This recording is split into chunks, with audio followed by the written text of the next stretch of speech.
Hello बच्चा party. तो आज हम बात करने वाले हैं इंडेफिनिट इंटीग्रल। क्या आपके माइंड में सवाल आता है यार, चैप्टर तो इंटीग्रल है, ये इंडेफिनिट इंटीग्रल क्यों? भाई इंटीग्रेशन दो पार्ट में डिवाइड होता है, एक डेफिनिट इंटीग्रल एक इंडेफिनिट इंटीग्रल। और आज हम बात करेंगे प्रॉपरली इंडेफिनिट इंटीग्रल क्योंकि इसको हमने सेपरेटली पढ़ाने का मूड बनाया है। राइट, अब इस 10 से 12 मिनट के अंदर आप इस पूरे चैप्टर को रिवाइज कर पाएंगे इंक्लूडिंग सारे फॉर्मूलाज। और सबसे लास्ट में आपको ये भी बताने वाला हूं बिल्कुल एंड ऑफ द वीडियो कि भाई साहब इंपॉर्टेंट क्वेश्चन कौन से हैं एनसीईआरटी में जो पेपर में आएंगे। देखिए आप पीछे मैंने टेबल बना रखी है, उसमें मैं आपको बताऊंगा एक्सरसाइज वाइज। ठीक है, तो चलिए बिना देरी किए हुए हमें क्या स्टार्ट करना है, इंडेफिनिट इंटीग्रल स्टार्ट करना है। तो स्टार्ट कर देते हैं फटाफट से। तो इंडेफिनिट इंटीग्रल में मेरे दोस्त सबसे पहले हमें बेसिक फॉर्मूलाज पता होनी चाहिए। तो पहला फॉर्मूला है कि अगर x की पावर n लिखा हुआ है और उसका इंटीग्रेशन करना पड़े तो एक पावर बढ़ा दीजिए और अब जो पावर आई उसको नीचे लिख दीजिए, जैसे कि आपको पहले वाले में दिखाई दे रहा है। अगर सिर्फ x है तो x की पावर 2 हो जाएगी और अपॉन में 2 आ जाएगा। सिर्फ 1 अपॉन x है तो उसका log of mod of x हो जाएगा। रूट x है तो x की पावर 3/2 अपॉन में 3/2 आ जाएगा। अगर e की पावर x है तो e की पावर x चिकना घड़ा होता है, वो आपका डेरिवेटिव भी वही रहता है, वो आपका इंटीग्रल भी वही रहता है। उसके बाद a to the power x है तो a to the power x upon में log e ऑफ a हो जाता है। log e ऑफ a क्या होता है? ऐसे भाई साहब, अगर a to the power x का इंटीग्रेशन पूछा गया आपसे तो आप लिखेंगे a की power x log e of a। Example के तौर पर यहां पे पूछ लिया जाए कुछ ऐसा तो आप लिखेंगे 6 की power x log e of 6। इस तरीके से आप कर देंगे इसको आसानी से। तो ये बात आपको आ गई होगी समझ में। अब वापस आइए, तो भाई ये तो बेसिक फॉर्मूलाज थे। अब ट्रिग्नोमेट्री के कुछ बेसिक फॉर्मूलाज होते हैं, ये भी मैं आपको बता दूं। साइन एक्स का इंटीग्रेशन माइनस कॉज एक्स होता है और कॉज एक्स का माइनस कॉज एक्स का साइन एक्स होता है। सेक स्क्वायर एक्स का टेन एक्स और कॉसेक स्क्वायर एक्स का माइनस कॉट एक्स और सेक एक्स टेन एक्स का सेक एक्स और sec cosec x cot x का माइनस का कॉसेक एक्स होता है। साथ ही साथ दो फॉर्मूले और होते हैं, मैं यहां पे लिख रहा हूं, एक सेक एक्स होता है और एक आपका कॉसेक एक्स होता है। ये दोनों भी मैं बताऊंगा आपको। और ये एक आपका टेन एक्स होता है और एक आपका कॉट एक्स होता है, ये भी मैं आपको बताऊंगा। कहां पर बताऊंगा? मैंने कहा लुक एट द बोर्ड, यहां पर आइए और यहां पर देखिए। सबसे पहले सेक एक्स का देखिए, सेक एक्स का क्या होता है? log sec x plus tan x. और कॉसेक एक्स का क्या होता है? log cosec x minus cot x. अब टेन एक्स का ढूंढिए। टेन एक्स का भी इसी टेबल पे लिखा हुआ है। कहां पर लिखा हुआ है? यहां की तरफ आइए। टेन एक्स का होता है log सेक एक्स या फिर माइनस log कॉस एक्स और कॉटेक एक्स का क्या होता है? log sine x. हो गया। अब चलते हैं परफेक्ट स्क्वायर की तरफ। तो परफेक्ट स्क्वायर पे मैं पहुंचू इससे पहले मैं आपको डेरिवेटिव वाले कुछ बताना चाहता हूं। आपको मालूम है कि साइन इनवर्स एक्स का डेरिवेटिव क्या होता है? 1 अपॉन रूट में 1 माइनस एक्स स्क्वायर। तो उसी का अगर इंटीग्रेशन किया जाए तो साइन इनवर्स एक्स आ जाएगा। तो इसी तरीके से मैंने सारे फॉर्मूलाज यहां पर लिख दिए हैं। आपको सिर्फ साइन का याद करना है।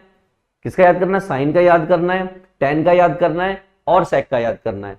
बाकी के जो तीन बचे वो नेगेटिव साइन के साथ लगा दीजिए, आपका काम बन जाएगा। अब परफेक्ट स्क्वायर की तरफ चलते हैं। यहां आइए परफेक्ट स्क्वायर पे। अगर कहीं पर लिखा हुआ है, इधर वाले पर देखिए, विदाउट रूट और अपॉन में लिखा हुआ है x square minus a square, formula हो जाएगा 1 upon 2a log x minus a upon में x प्लस ए। अगर a square minus x square हो जाए तो 1 upon 2a log a plus x upon में a माइनस एक्स हो जाएगा। X square plus a square हो जाए तो क्या हो जाएगा? 1 upon a tan inverse x Y a हो जाएगा। अब यही सारे फॉर्मूले रूट की फॉर्म में आने लगे। तो सबसे पहले x square minus a square under the root और वो भी अपॉन में, तो क्या होगा? log एक्स प्लस रूट में x square minus a square. A square minus x square हो जाए तो उसका होगा सिर्फ और सिर्फ साइन इनवर्स एक्स वाई ए।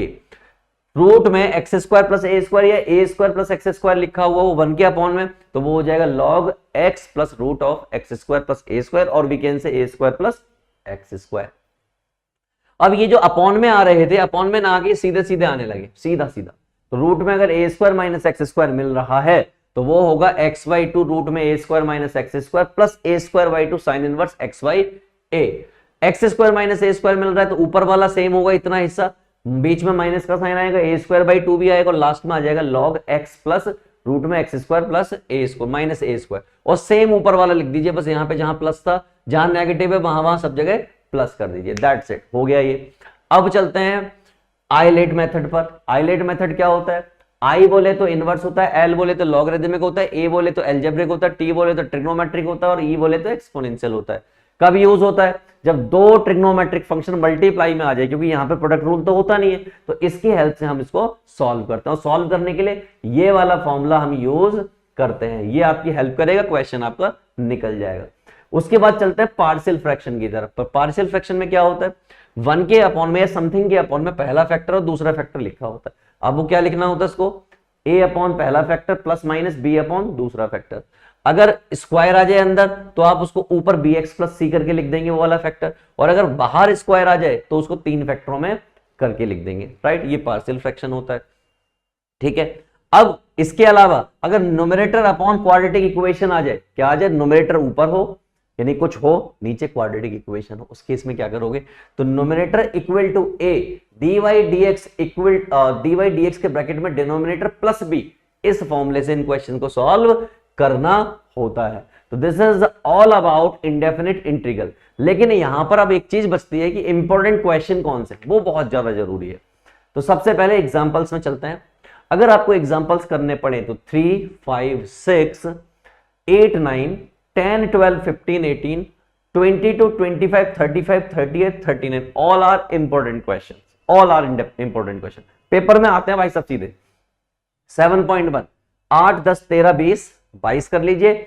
7.2 2, 3, 4, 7, 19, 20, 24, 25, 27, 33, 34, 36, 37, 38 और 39, ये वाले क्वेश्चन कर लीजिए। चैप्टर बहुत बड़ा है, मैं फिर भी आपको सिर्फ सिलेक्टेड क्वेश्चन बता रहा हूं। 7.33, 5, 8, 12, 13, 15, 17, 19, 22, 23, 24, 7.4 में से 1, 7, 9, 11, 16, 19, 23, 25 कीजिए। 7.5 में से सिर्फ 1, 3, 6, 9, 16, 17, 20 और 23 करना है। 7.6 में से 1, 3, 11, 16, 17, 18, 19, 20, 24 करना है। 7.7 में से 3, 8, 11 करना है, और मिसलेनियस में से 4, 5, 7, 8, 10, 11, 17, 18, 19, 23, 39 करना है। अब आप कहोगे सर यहाँ पर बाकी की एक्सरसाइज होंगी, भाई साहब वो डेफिनेट इंटीग्रल की है जो मैं अगले माइंड मैप में आपको कराने वाला हूं। तो उम्मीद है कि आप इसको बार बार देखेंगे और इन सबको परफेक्ट कर लेंगे, और परफेक्ट करने के बाद इन क्वेश्चंस को कर डालेंगे। इन क्वेश्चन को क्या करेंगे? कर डालेंगे, और कर डालेंगे तो आपका इंटीग्रेशन हो जाएगा एकदम चकाचक। अब आपको बाकी के माइंड मैप चाहिए, डिस्क्रिप्शन में फटाफट से चले जाइए, वहां पर आपको सारे के सारे माइंड मैप मिल जाएंगे, और एंजॉय कीजिए उन सारे माइंड मैप को अपने चैप्टर्स को परफेक्ट बनाने के लिए। All the best.